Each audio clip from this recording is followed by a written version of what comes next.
मेरा नाम है मोहित छाबड़ा और आज की वीडियो में हम डिस्कस करेंगे जावा में for loop and for each loop के बारे में। सबसे पहले समझते हैं कि ये लूप क्या होता है। तो सोचिए अगर आपको अपने कंप्यूटर को कहना हो कि हेलो को 5 बार प्रिंट करवा दो, तो उसके लिए आप कोड क्या लिखेंगे। तो अगर आप बहुत ही बेसिक लेवल पे कोड लिखते तो शायद आप कुछ इस तरह से लिखते कि आपने system.out.println 5 बार लिख दिया और पाँचों बार उसमें hello hello hello hello hello डाल दिया। तो इस तरह से आपके 5 बार हेलो प्रिंट हो जाएगा। अब ये जो आपने अप्रोच यूज़ की है ये वैसे काम तो कर गई, क्योंकि जो आपको प्रिंट करवाना था वो आपने करवा दिया, लेकिन ये काफ़ी रिपीटेटिव है। आपने सेम लाइन 5 बार लिखी।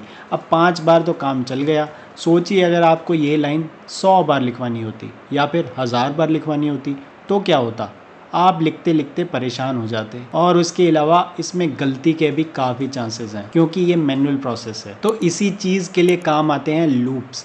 लूप के थ्रू आप कोई भी रिपीटेटिव टास्क करवा सकते हैं कंप्यूटर के थ्रू। वो आपको खुद से मैनुअल वे में लिखना नहीं पड़ता। आपको सिर्फ लूप चलाना होता है और आपको सेट ऑफ एक्शन बताने होते हैं जो आप बार बार करवाना चाहते हो। जैसे कि फॉर एग्जांपल यहाँ पे आप system.out.println हेलो बार बार लिख रहे हैं, तो आपने सिर्फ ये चीज़ बतानी है कंप्यूटर को कि आप ये बार बार चलाना चाहते हो। कंप्यूटर आपको बार बार वो ऑटोमेटिकली करके देगा। आपको बस बताना है क्या आपको बार बार चलाना है और कितनी बार चलाना है। तो उसके लिए आप कंडीशंस बताते हो। तो अब हम देखते हैं फॉर लूप का सिंटेक्स। तो आप यहाँ पे देख सकते हैं कि हमने ली है फॉर लूप का सिंटेक्स। देखिए सबसे पहले आप लिखते हैं फॉर। तो फॉर लिखते हैं जैसे कि हमने इफ़ एल्स के लिए इफ़ लिखा था, एल्स इफ लिखा था, एल्स लिखा था, वाइल लूप में वाइल लिखा था, वैसे ही फॉर जो है आपका वो कीवर्ड यूज़ करते हो आप फॉर लूप के लिए। उसके बाद आ जाते हैं आपके ये ब्रैकेट्स। ये हो गया आपका ओपनिंग ब्रैकेट और ये हो गया आपका क्लोजिंग ब्रैकेट। उसके बाद आप इसमें 3 स्टेटमेंट्स देते हो। तो ये थोड़ा डिफरेंट है। वाइल लूप में भी जनरली आप एक स्टेटमेंट देते हो, इफ़ एल्स इफ में भी आप एक एक स्टेटमेंट देते हो, स्विच में भी आप जनरली ऊपर एक ही देते हो। पर यहाँ फॉर लूप में आपके पास 3 स्टेटमेंट है, स्टेटमेंट 1, फिर स्टेटमेंट 2 और फिर स्टेटमेंट 3। और इसके बाद आता है आपका ये ओपनिंग ब्रैकेट, जिसके अंदर आप अपना कोड लिखोगे जो कि आपको रिपीट करवाना है। और उस जैसे फॉर एग्जांपल यहाँ पे आपने लिख दिया code block to be executed. जैसे इस केस में अगर बात की जाए, आप सिर्फ ये वाली लाइन यहाँ पे लिखते हैं क्योंकि आपको ये लाइन बार बार रिपीट करवानी है। तो आप ये कोड ब्लॉक यहाँ पे लिखते हैं, जो कि यहाँ पे सिर्फ एक लाइन ही होती। ये मल्टीपल लाइंस भी हो सकती है अगर आपको मल्टीपल चीज़ें रिपीट करवानी है, पर जो भी आपको रिपीट करवाना है तो आप यहाँ पे लिख दोगे। और उसके बाद आ जाएगा आपका क्लोजिंग ब्रैकेट। अब अगर हम स्टेटमेंट्स की बात की जाए जो काफ़ी इंटरेस्टिंग लग रही हैं, वो क्या है। तो स्टेटमेंट 1 है आपकी, जो सिर्फ एक बार एग्जीक्यूट होती है, सिर्फ एक बार, और वो सबसे पहले एग्जीक्यूट होती है। ये आपको इनिशियलाइज़ करने के लिए हेल्प करती है। इसके बारे में आपको मैं एग्जाम्पल के थ्रू अच्छे से समझाऊंगा, लेकिन अभी आप समझिए सिर्फ ये एक बार चलेगी। अब जो स्टेटमेंट 2 है ये हर बार चलती है और ये आपकी कंडीशन चेक करती है एक तरह से। जैसे हमने वाइल लूप में भी लगाया था कि क्या ये कंडीशन मैच कर रही है, तब तक आपका लूप चलेगा। तो वैसे ही ये आपकी जो स्टेटमेंट 2 है ये हर बार चलेगी, चेक करेगी क्या ये कंडीशन मैच हो रही है। अगर ये ट्रू होगा सिर्फ तभी आपका ये जो कोड ब्लॉक है जो आपने लिखा है वो एग्जीक्यूट होगा। और जब तक ये आपकी कंडीशन ट्रू रहेगी तब तक ये कोड ब्लॉक चलता ही रहेगा, चलता रहेगा बार बार ऑटोमेटिकली। और उसके बाद आती है आपकी स्टेटमेंट 3। ये होगा कि जब भी आपने कोड ब्लॉक को एग्जीक्यूट कर लिया उसके बाद हर बार स्टेटमेंट 3 चलेगी। अब अगर इसी एग्जाम्पल के लिए जहाँ हमने 5 बार हेलो को प्रिंट करवाना था, अगर हमने फॉर लूप के थ्रू लिखना हो तो हम कुछ इस तरह से लिख सकते हैं उसे। मैं इसे थोड़ा ऊपर कर देता हूँ ताकि आपको सब कुछ एक साथ दिखे। अब आप यहाँ पे देखिए, अब इस कॉन्सेप्ट को समझिए। जैसे मैंने आपको कहा कि आपको फॉर लिखना है सबसे पहले, तो हमने यहाँ पे फॉर लिखा, फिर आपका ये ओपनिंग ब्रैकेट आ गया जैसे कि मैंने आपको बताया, फिर आ गई आपकी स्टेटमेंट 1। स्टेटमेंट 1 के लिए मैंने आपको क्या कहा था कि ये एक बार चलेगी और एग्जीक्यूट होने से पहले चलेगी। तो ये जनरली यूज़ होती है इनिशियलाइज़ करने के लिए चीज़ें। तो यहाँ पे जैसे आप समझ सकते हैं कि हमने एक वेरिएबल लिया और उसको इनिशियलाइज़ कर दिया 1 से।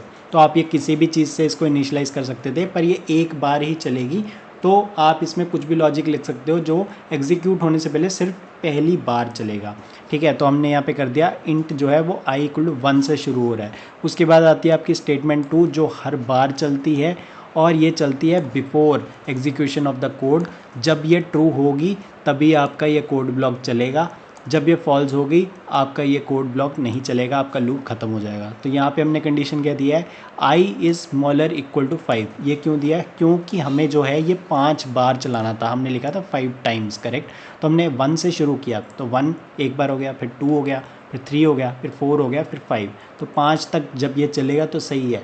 जैसे ही ये 5 क्रॉस कर गया, जैसे 6 हुआ मान लो, तो ये कंडीशन फॉल्स हो जाएगी। तो 5 बार ही ये आपका चलेगा, तो इसलिए हमने i स्मॉलर इक्वल टू 5 किया है। अब ये कंडीशंस वेरी कर सकती हैं, जैसे फॉर एग्जांपल अगर आपने इसको इनिशियलाइज 0 से किया होता, मान लो i इक्वल टू 0 लिख देते आप, तो आप यहाँ पे इक्वल चेक नहीं लगाते, आप लिखते i इज़ स्मॉलर देन 5, क्योंकि होता 0 1 2 3 4, मतलब 5 बार आपका 0 से चल जाता। तो आप 5 के इक्वल नहीं करते, क्योंकि 5 के इक्वल में फिर वो 6 बार चल जाता। तो डिपेंडिंग ऑन आप क्या कंडीशन दे रहे हो, आपकी कंडीशन 2 या स्टेटमेंट 2 भी वेरी कर सकती है, पर ये एक तरीका है। जैसे 1 से शुरू किया तो स्मॉलर इक्वल टू 5 तक आपने रख दिया। अब जो आपकी स्टेटमेंट 3 है, ये क्या होता है, ये हर बार चलती है आपका कोड चलने के बाद, ठीक है। कोड चलने के बाद आपने i प्लस प्लस कर दिया है कि एक उसको इंक्रीमेंट करते जाओ, नहीं करोगे तो क्या होगा, आपका i 1 से शुरू हुआ और ये कंडीशन चेक करेगा i क्या 5 से कम है, जी हाँ कम है, तो ये चल जाएगा। अगर आपने i प्लस प्लस नहीं लिखा तो i तो आपका 1 पे ही अटका रहेगा, तो हर बार 1 ही रहेगा, तो ये लूप तो कभी ख़त्म ही नहीं होगा, इनफाइनाइट लूप चल जाएगा। इसलिए आपने ये कंडीशन दी कि जब भी आपकी स्टेटमेंट जो है वो चल जाए उसके बाद ये हो जाए। अब यहाँ पे i प्लस प्लस की जगह आप कुछ भी दे सकते हो, ज़रूरी नहीं है 1 से इंक्रीमेंट करना, आप 10 से करो, 20 से करो, जैसे भी आपको रिक्वायरमेंट है वो आपके ऊपर डायनेमिक फैक्टर है। जो भी आपको करना है वो आप स्टेटमेंट 3 में दे दो, जब भी एग्जीक्यूट होगा उसके बाद ये चलेगा। अब इसके बाद आपका जो है स्टार्टिंग ब्रैकेट आ जाएगा, जिसके अंदर आप कोड लिखोगे जो आप रिपीट करवाना चाहते हो। जो हमने लिख दिया है यहाँ पे सिंपल एक लाइन, क्योंकि हमें यही लाइन को रिपीट करवाना है बार बार, तो हमने बस ये लिख दिया, फिर आपका क्लोजिंग ब्रैकेट हो गया। अब ये चलेगा कैसे, मैं आपको समझाता हूँ। सबसे पहले ये क्या करेगा, ये इस पे जाएगा, ठीक है। तो ये क्या करेगा, एक नया बना देगा, i इक्वल टू 1 बना देगा, ठीक है। उसके बाद ये जाएगा इस पे, तो ये चेक करेगा कि क्या जो i है जो कि 1 है, क्या वो छोटा है या इक्वल है 5 से, जी हाँ वो तो ट्रू हो गया। तो उसके बाद क्या करेगा, यहाँ पे जाएगा, क्योंकि ये आफ्टर एग्जीक्यूशन चलता है, तो यहाँ पे जाएगा, तो ये क्या करेगा, हेलो प्रिंट करा देगा, तो पहली बार हेलो प्रिंट हो जाएगा, ठीक है। उसके बाद जैसे ही ये एग्जीक्यूशन ख़त्म हुई, वो जाएगा इस पे जो आपकी स्टेटमेंट 3 है, तो क्या करेगा, i को 1 से बढ़ा देगा, तो अब i जो है वो 2 हो गया है, 1 नहीं रहा 2 हो गया, ठीक है। तो 2 हुआ। अब ये वाली चीज़ दोबारा नहीं चलेगी, क्योंकि ये सिर्फ एक बार चलनी थी, हमने पहले ही बोला है कि सबसे पहली बार चलेगी एग्जीक्यूशन से पहले। अब ये बार बार नहीं चलेगी, ये था सिर्फ इनिशियलाइज़ करवा दिया, हो गया, इसको हटाओ। अब ये दोबारा चलेगा यहाँ पे, ठीक है।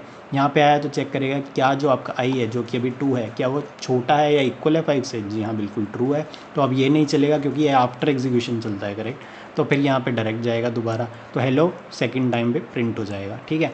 अब एग्जीक्यूशन के बाद सीधा यहाँ पे जाएगा, तो ये चलेगा, तो इसको एक इंक्रीमेंट कर देगा, क्योंकि i प्लस प्लस बोल रहा है, तो 2 से अब ये 3 पे हो जाएगा, ठीक है। 3 पे हो गया, फिर अब यहाँ पे दोबारा चलेगा, क्या 3 जो है वो स्मॉलर इक्वल टू 5 है, जी हाँ बिल्कुल है। फिर दोबारा यहाँ जाएगा, तो ये दोबारा प्रिंट करा देगा, तीसरी बार प्रिंट हो गया।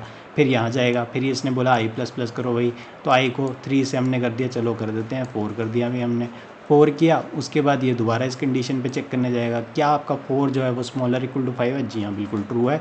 तो फिर से प्रिंट करा देगा, तो 4th टाइम भी हेलो प्रिंट हो गया। उसके बाद फिर i प्लस प्लस में गया, तो उसने फिर उसको इंक्रीमेंट कर दिया, 4 की जगह उसको इंक्रीमेंट करके 5 कर दिया।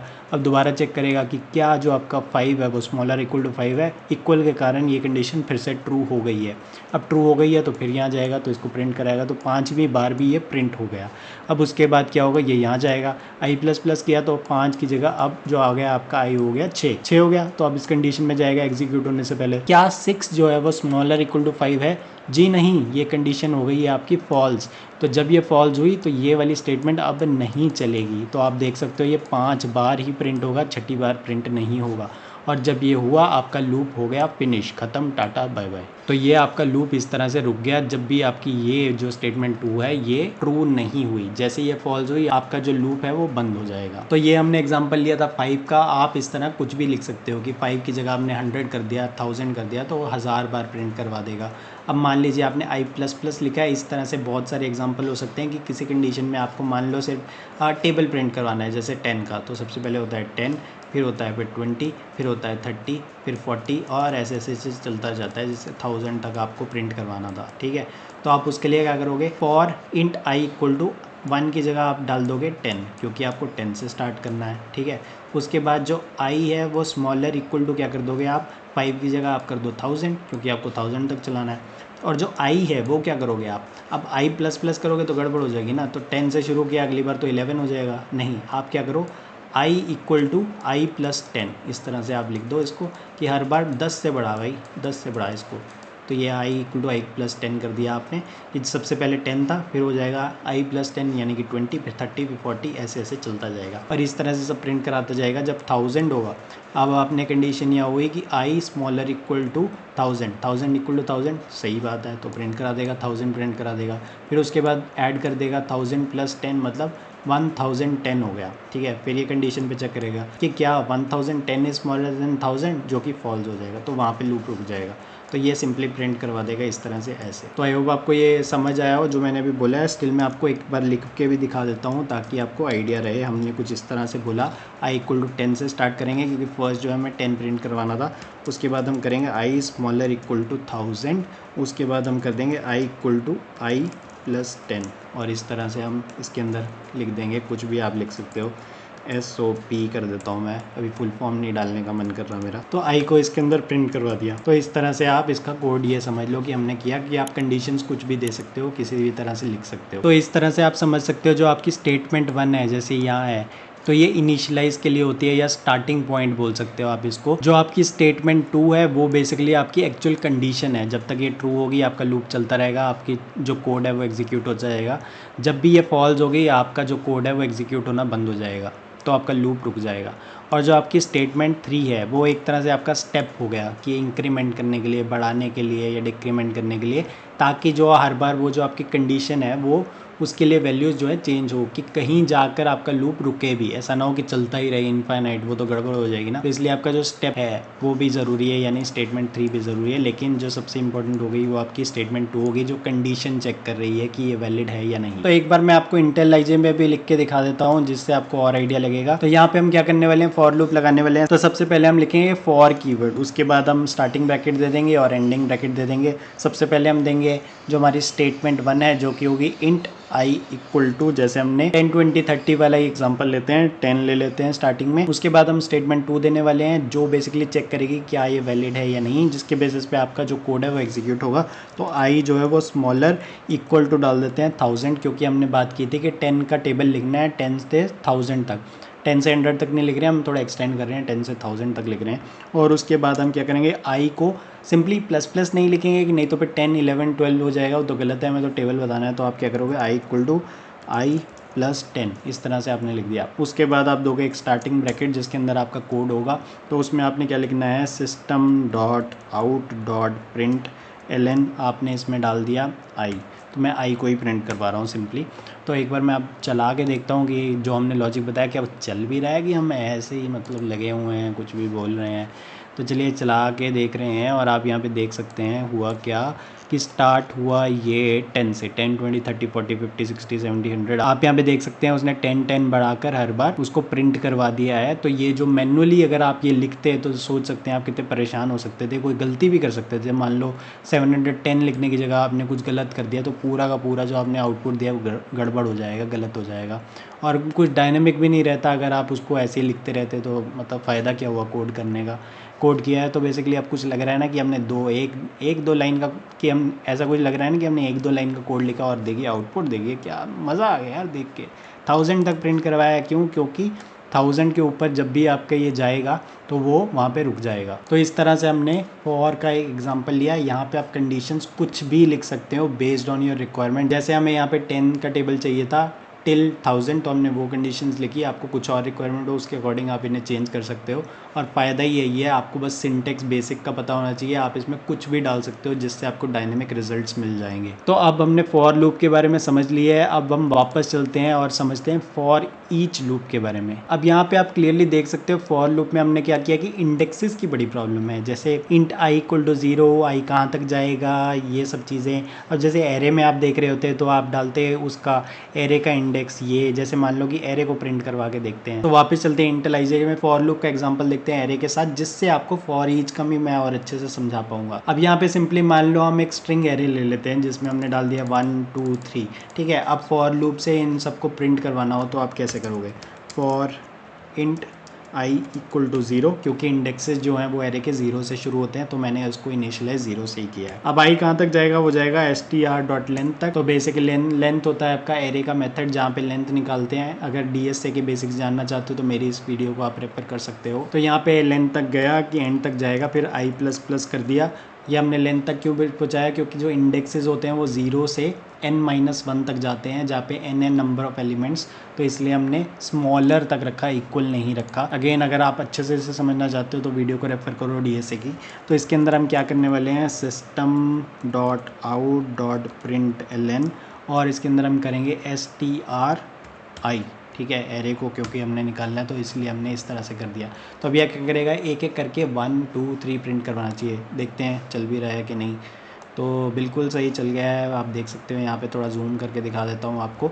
1 प्रिंट करवाया, फिर 2 प्रिंट करवाया, फिर 3 करवाया। अब इसमें और भी एलिमेंट्स होते, जैसे मान लो 50 तक लिख रहे थे, 1 2 3 4 जैसे भी आप लिखते रहते, तो वो सबको प्रिंट करवा देता, क्योंकि हमने 0 से शुरू करके एंड ऑफ द लेंथ तक गए हैं एरे की।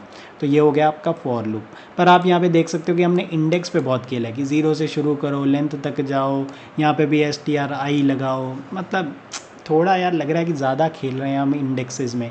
अब अगर आपको कोई मान लो एरे या कलेक्शन या लिस्ट ऐसे पहले से दी हुई है, उसको आपको ट्रेवर्स करना है बिना इंडेक्सेस को यूज़ करे, तो क्या यूज़ करें? तो उसके लिए होता है फॉर ईच लूप। तो एक बार मैं आपको उसका कोड लिख के दिखाता हूँ, जिससे आपको थोड़ा आइडिया लगेगा कि मैं क्या कर रहा हूँ। सबसे पहले फॉर ईच में सेम टू सेम जैसे फॉर में हम यूज़ करते हैं वैसे ही फॉर कीवर्ड यूज़ करेंगे। उसके बाद हम ओपनिंग ब्रैकेट देंगे, ठीक है। ओपनिंग ब्रैकेट के बाद अब हम कंडीशंस की बात नहीं करेंगे, क्योंकि कंडीशंस दे दी तो फिर हमें भाई इंडेक्सेस का ध्यान रखना पड़ेगा, कहाँ से शुरू हुआ कहाँ तक जाएगा, काउंटिंग रखनी पड़ेगी, वो सब नहीं करना। हमें सिंपल सी बात पता है कि हमें एक कलेक्शन जैसे एरे या लिस्ट या कुछ भी हमें ऑलरेडी गिवन है, तो उसके अंदर कुछ डेटा है, तो उसका डेटा टाइप भी हमें पता है। जैसे यहाँ फॉर एग्जांपल स्ट्रिंग है, तो हम क्या करेंगे? एक एक एलिमेंट को उसके थ्रू ट्रेवर्स करना है, तो सिंपली हम क्या करेंगे? उसी टाइप का हम एक टेम्परेरी वेरिएबल ले लेंगे। तो जैसे स्ट्रिंग को हमने ट्रेवर्स करना था एरे में, तो हम स्ट्रिंग टाइप का ले लेंगे। तो इसका नाम क्या लिख दूँ? मैं टेम्प ही लिखूँगा भाई। आपको मैंने बताया कि टेम्परेरी है, तो मैं इसका नाम भी टेम्प दूंगा ताकि आपको कोई कन्फ्यूजन ना हो। क्या बात है, लाजवाब, मज़ा आया।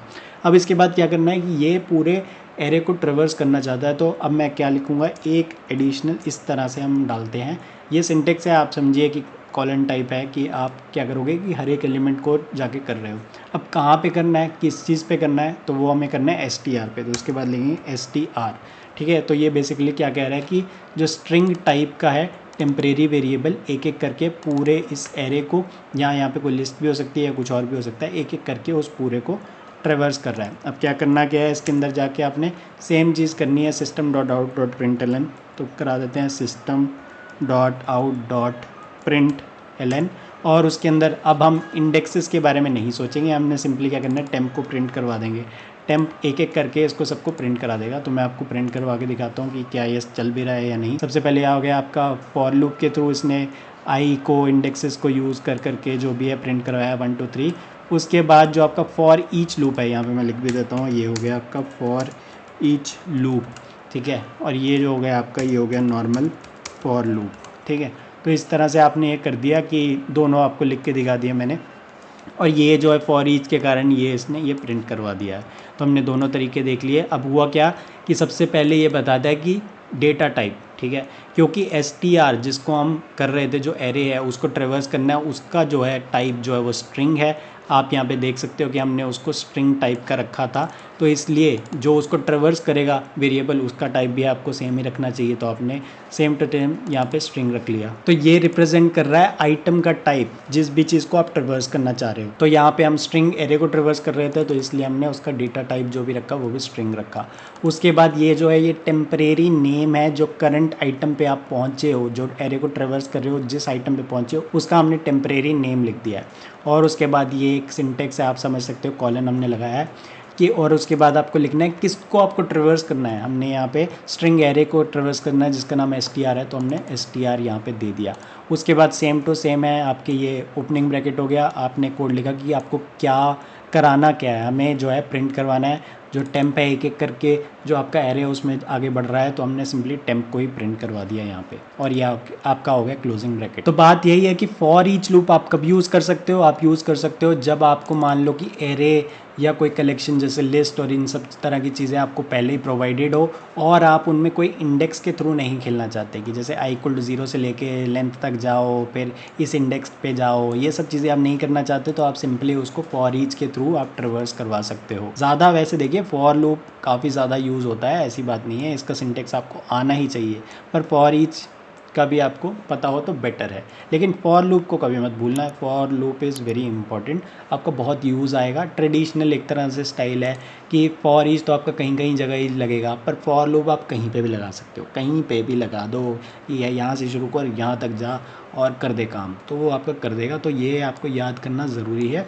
ये ठीक है अगर आपको आता हो तो थोड़ा ईजी हो जाता है, कोड और बेटर वे में आप लिख सकते हो, but not mandatory. This is like you should know, you should remember this one, for loop. अब फॉर ईच हम कब नहीं यूज़ कर सकते, जैसे फॉर एग्जांपल किसी एरे का आपको इंडेक्स के कॉरस्पॉन्डिंग कुछ एक्शन परफॉर्म करवाना था, तो यहाँ पे तो आपने इंडेक्सेस कुछ यूज़ ही नहीं किए, इसके बेसिस पे आप चेक लगा ही नहीं पाओगे कि इंडेक्स ये है तो ये करवा दो ये करवा दो, तो उन सब चीज़ों में आप ये नहीं कर पाओगे। तो इसलिए मैंने आपको कहा कि फॉर लूप आपको आना ही चाहिए, ये एक बेसिक वे है जिसके थ्रू आप सब कुछ करवा पाओगे, तो फॉर लूप का ध्यान अच्छे से आपको रखना है। इसके अलावा मैं आपको एक और चीज़ बताना चाहूँगा, जो आपके लूप्स हैं वो नेस्टेड भी हो सकते हैं। जैसे फॉर एग्जांपल हमने यहाँ पे एक लूप लिखा है, तो इसके अंदर आप एक और लूप भी लगा सकते हो, तो ऐसे आप नेस्टेड जितने मर्जी लगा सकते हो।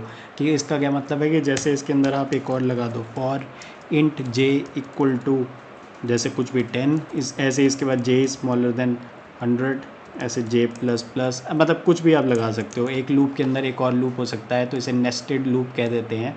तो आप मल्टीपल भी लगा सकते हो। तो अब ऑफकोर्स इसके कारण आपकी कॉम्प्लेक्सिटी ज़रूर बढ़ जाएगी, कि जैसे i के कारण आप j को अब पूरा लूप चल रहा है, फिर i एक और बढ़ेगा, जैसे 1 होगा तो उसके लिए एक और बार चलेगा, तो ऐसे आपकी कॉम्प्लेक्सिटी ज़रूर इंक्रीज़ होती जाएगी। लेकिन ये एक पॉसिबल वे है जिसके थ्रू आप नेस्टेड लूप्स लगा सकते हो, कि एक लूप के अंदर एक और loop, depending on your requirement. तो आई होप आपको for loop for each loop के बारे में बेसिक कॉन्सेप्ट समझ आए होंगे। मैं आपको रिक्वेस्ट करूंगा कि आप खुद जाके बेसिक कोई भी एग्जांपल्स को कोड करके देखिए, कॉपी पेन में फ्लो देखिए कि कैसे कैसे वो एग्जीक्यूट हो रहा है, आपको और अच्छे से आइडिया लगेगा। इन केस अगर आपके कोई भी डाउट्स हैं तो प्लीज़ कमेंट सेक्शन में जाकर कमेंट करिए, I will be happy to help. अगर आपको लगता है कि कोई बेटर या ऑप्टिमाइज्ड वे या कोई अच्छी इन्फॉर्मेशन जो इस वीडियो में मिस हो गई है या आप ऐड ऑन करना चाहते हैं, तो प्लीज़ वो भी जाकर कमेंट सेक्शन में बताइए, वो सबके लिए हेल्पफुल रहेगा। All right then, this is Mohit Chhabra signing off. Subscribe to the channel and thanks for watching.